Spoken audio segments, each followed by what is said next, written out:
Okay, so the other day I went and saw Pressure.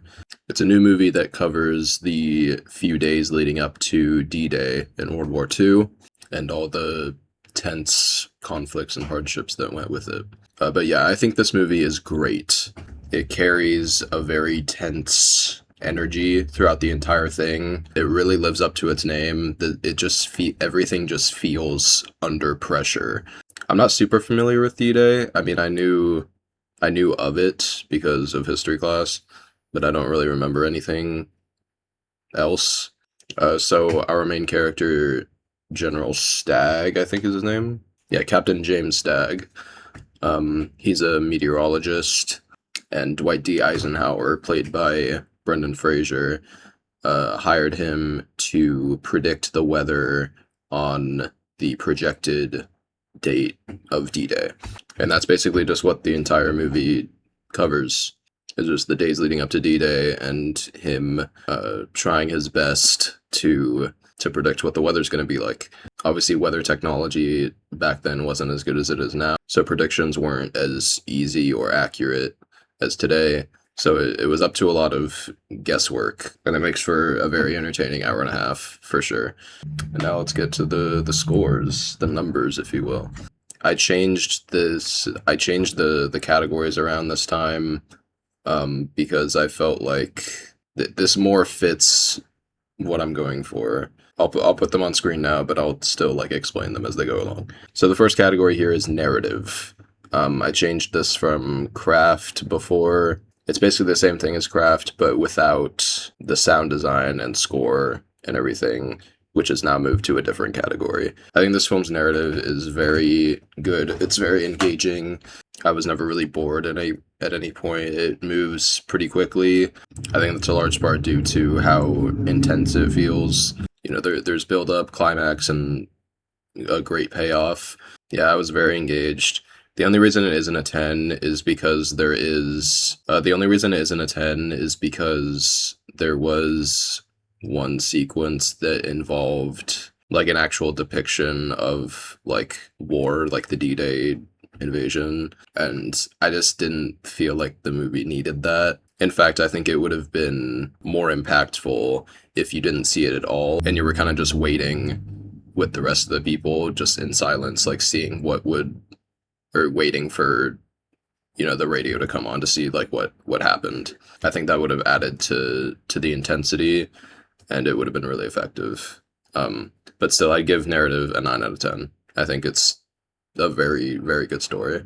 Next is visuals. This is the same as before. I think this movie looks very good. Since the plot is so primarily about the weather, the visuals and cinematography do a great job at just highlighting like the weather at any given time. It feels like you're constantly aware of what the weather is like, and I think that's really neat for the story that they're telling.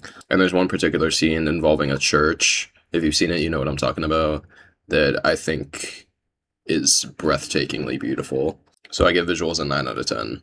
I think the movie looks great. Next, this is the new category, sound and music. And the category I took out was ending, because that's a category that only focuses on like part of the movie when all the other ones were the entire thing, and it just felt weird. I do still really value an ending. Whatever I don't like about an ending, I'm just going to tack off the narrative score. So yeah, that'll be that. But sound and music. This movie's sound, holy, like, yeah, the score just feeds the intensity in every scene. The sound design and mixing also complement it incredibly, giving sound and music as 10 out of 10. This movie wouldn't be what it was without the sound and music. It elevates it so much. My next category is editing.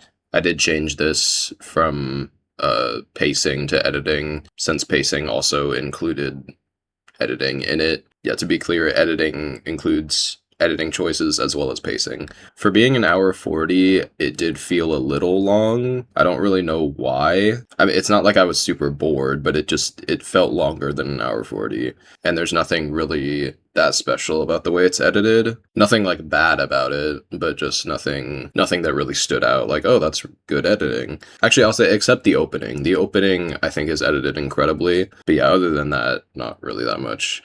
but I gave editing an 8 out of 10 still. Very good. And the last category is acting. I kind of went and saw this movie for Brendan Fraser as Dwight D. Eisenhower, but Andrew Scott as James Stagg is the show stealer. He devours this role and the script and just completely embodies this character. And it's incredible to watch. Like, there wasn't a single moment where I didn't fully believe that was him. I did see him before in Blue Moon with Ethan Hawke, but he even puts that performance, which I thought was good, to shame. This performance is incredible, and I genuinely think he deserves a nomination at some award show. Like, just give it something. Like, I do think Brendan Fraser as Dwight D. Eisenhower is still good. At times, it got a little, how do I put this? Like, it felt a little like he was acting. Like, I don't know how to put it, but like, at the parts where he was like really upset, I don't know if he's the best at selling pissed off. But honestly, everyone in this movie is great. Even like the worst performance, which I don't even know what that would be, but even the worst performance is still great. So I gave acting a 10 out of 10, mainly because of Andrew Scott. And overall, my score for Pressure is a 9 out of 10. I think this movie is great. It is my third favorite movie of the year so far, behind Obsession and Project Hail Mary. So yeah, I definitely recommend, especially if you're interested in history like I am. Maybe don't watch if you're sensitive to war stuff. But yeah, I still really enjoyed it. It was really good. And yeah, thanks for watching. I'll see you in the next one.